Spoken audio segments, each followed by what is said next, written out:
Ito at kwento tungkol sa negosyong patok naman ang hatid sa atin ni Rica.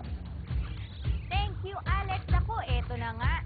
Meron ang UKG na nadiskobring kainan na kilalang kilala dahil sa sarap ng kanilang pansit palabok. Nagsimula sila sa maliit pero ngayon lumago na ang kanilang negosyo at pati ang ibang putahe nila katulad na lang kaldereta.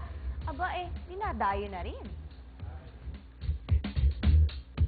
Naging bahagi na ng buhay ng mga taga Mandaluyong City ang sikat na kainan ng pansit palabok. 1950s nang simula ni Aling Tonang o Santos ang pagbebenta ng pansit palabok sa merienda.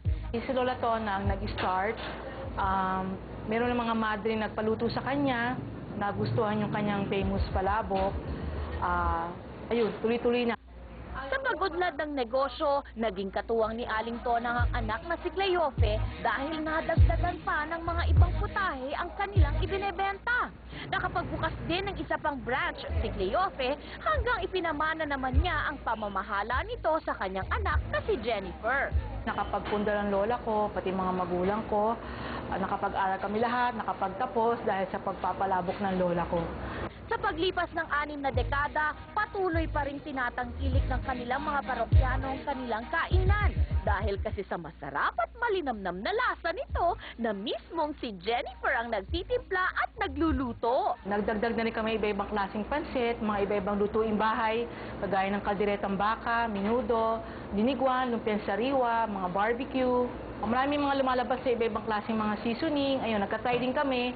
At nakakadagdag lasa sa mga putahe namin, kaya siya sumasarap lalo.